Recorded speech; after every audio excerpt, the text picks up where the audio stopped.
Welcome to Vizag. Today, we're unpacking a stack of sources on Visakhapatnam. Vizag, yeah. Most people know it as Vizag. Right, Vizag, Yeah. often called the jewel of the East Coast.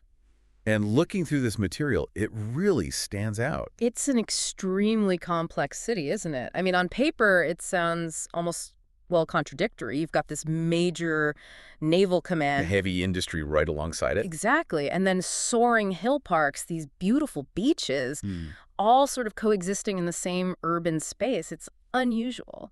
That's really the central challenge that the sources seem to lay out for us, isn't it? So our mission today, it's not just about describing Vizag. No, not at all. It's more about, synthesizing how it actually manages this unique balance, how this push for, well, rapid growth, economic and urban, is being navigated without, hopefully, sacrificing those stunning natural assets that gave it the nickname in the first place. Yeah, the tension is key. So let's dive right into that, starting with the natural elements, the things that really define it. Okay. And what's fascinating here, I think, is how the natural geography pretty much dictates the city's identity. The sea, the long coastline, it provides this constant sense of place. Yeah, it really grounds it. And the sources seem to split the coast into two kind of functions, don't they? You've got the very public urban leisure space. Right. And then the more preserved natural escape. Exactly. Like Ramakrishna Beach, Arcade Beach. That seems to be the heart of the city's evening life. Yeah. The wide promenade, classic hangout It's the spot. place everyone goes, yeah. But then, not far away, you see this deliberate contrast highlighted. Yorada Beach, described as much more secluded, less developed, Right. much more It's natural. dramatically framed by these surrounding hills. It sounds quite different. And this is where the synthesis really begins, I think. Look what Yeah. sits right there on Arcade Beach. The submarine. The INS Kurosura Submarine Museum. Yeah. And it's not just a museum building, it's an actual decommissioned submarine, a Kilo class, sitting right there on the sand. It's a pretty bold statement, isn't it? It's a remarkable symbol. And here's where it gets particularly insightful, looking at the sources. It feels like it's not just a coincidence, is it? Placing this structure, representing India's Eastern Naval Command, a core part of Vizag's strategic identity, right next to the city's main public leisure space. It integrates it, military, industry, right into daily life. Which, as you said, is a rare thing for a major port city. Usually those things are kept separate. That integration, that's what you really witness from the high points. The sources strongly recommend Kailasagiri Hill Park, Yeah, that came up a lot. not just for the view of the bay, which is apparently spectacular, but for the whole context. From up there, you can see the giant Shiva Parvati statues overlooking the water, the dense green cover, the port bustling away, and the city sprawling outwards, all at the same time. It kind of shows the whole ecosystem working at once. And the source mentioned the ropeway ride up. That it's quite an experience itself. Yeah, like it signals the city's investment in using that unique, dramatic geography for, well, high-end tourism revenue. So you have this constant dialogue playing out. History, nature, strategic importance, tourism, it's all mixed together. And that mixture provides the essential background for understanding Vizag's claims about livability. It's clear the city has purposefully woven its industrial and military side into the landscape, somehow without letting it totally overwhelm the coast. Okay, let's shift to that then, the quality of life. Yeah. Because that's a significant selling point in the material we reviewed. There's this repeated emphasis on Vizag being one of the cleanest cities in India. Yeah, that comes up again and again. And it's credited to high community awareness and pretty decisive government efforts. It sounds like a place that's developing fast but keeping things orderly. Well, that claim of being cleanest, it certainly seems to hold true for the main central areas, the tourist spots, which is, a major achievement in itself. But if you dig a bit deeper into the sources describing the urban challenges, you find that critical contradiction. The rapid, sometimes maybe unregulated development happening out in the peripheral areas. Where the new tech hubs are expanding. Exactly. That growth is putting significant strain on things like waste management and basic infrastructure. Okay. So the cleanest city title might be more, let's say, aspirational. Or maybe a work in progress, especially outside the core. Potentially, yes. It depends where you look. What about other frictions? The sources detailed a few.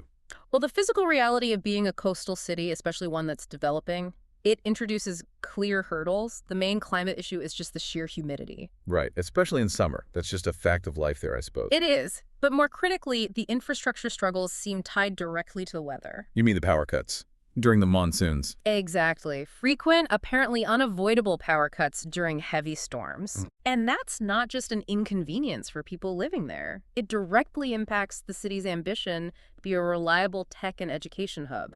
If IT companies need stable power, Then regular monsoon outages are a real problem. yeah, A systemic challenge that kind of pushes against that desired growth. precisely. We also noted something about transport.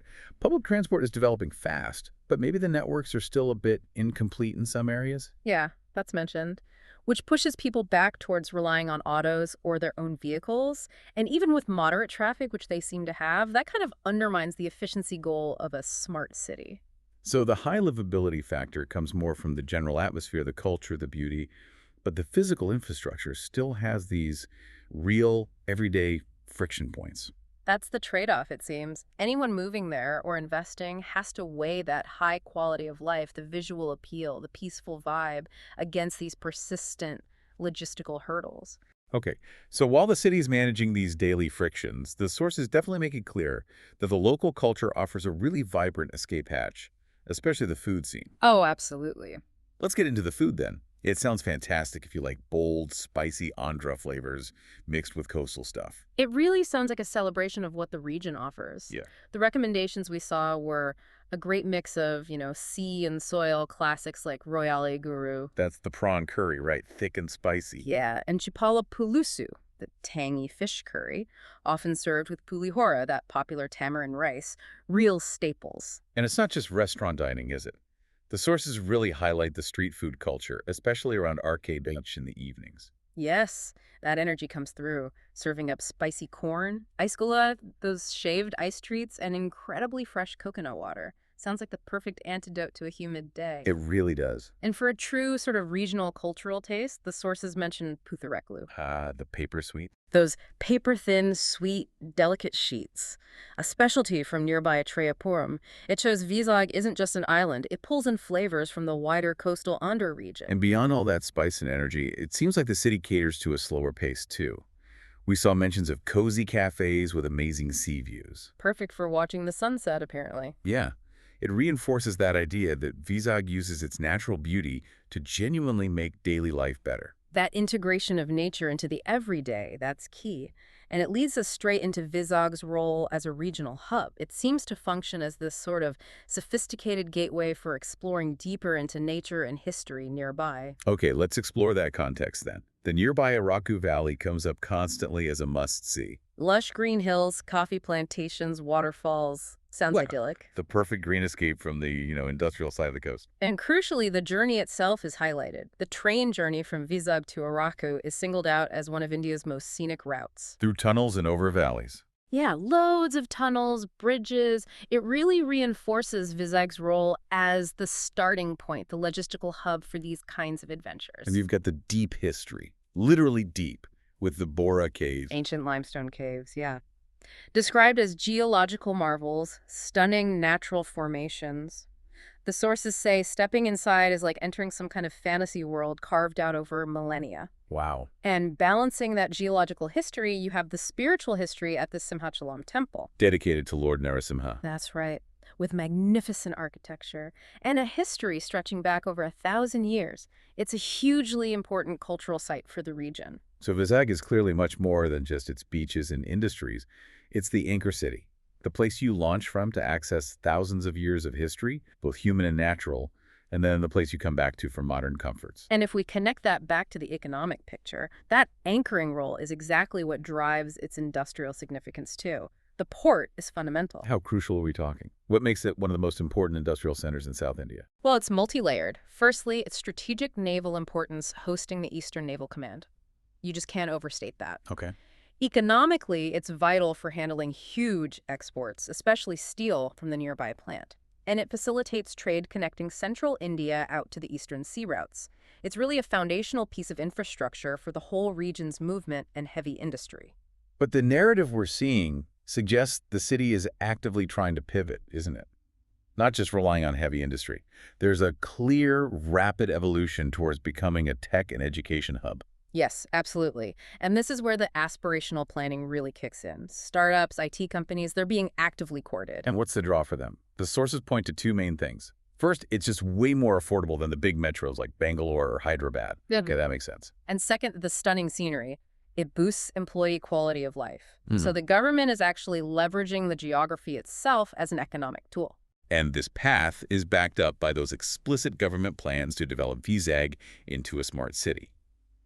But this brings us right back to that core tension we started with. Indeed it does. The development needed for that smart city vision, new construction, bigger roads, upgraded infrastructure, it all requires land. And land acquisition often means growth versus preservation. Exactly. And there seems to be this deeply felt local hope, according to the material, that the hills, the green cover, and especially that precious coastline remain protected from the inevitable pressures of this rapid urbanization. That tension, building a 21st century smart city while trying to preserve, well, timeless natural landscape that feels like the final synthesis we need to draw here. Vizag is this highly strategic city, successfully merging its core roles, naval base, steel port, regional gateway with a high-quality leisure atmosphere. It feels balanced, but maybe precariously so. Yeah, precariously balanced sounds about right. And for me, the most fitting assessment from all this is that Vizag feels like a city of hopeful ambition. It's clearly growing, maybe learning from the mistakes of older, bigger metros. Trying to get it right. Trying to get it right, striving for that tech relevance, while consciously, it seems, fighting to hold on to the natural identity that makes it so desirable in the first place. It's a really compelling snapshot, isn't it? A city defining its future in real time. But that leaves us with a final thought for you, the listener, to chew on, building directly on this tension between growth and protection. When local authorities push forward with these ambitious smart city plans, which, let's face it, necessitate maximizing tech infrastructure and urban expansion, how can a city like Vizag, built upon such unique, frankly irreplaceable coastal and hilly assets, actually implement those plans in a way that provides definitive, maybe legally protected barriers for its natural resources? How do you ensure they aren't lost? That is the defining policy challenge, isn't it? Ensuring that the very things attracting the investment aren't ultimately destroyed by the investment itself. Think about the policy solutions, the guardrails needed to resolve that fundamental conflict as you continue your own exploration. That's all for this deep dive. We'll see you next time.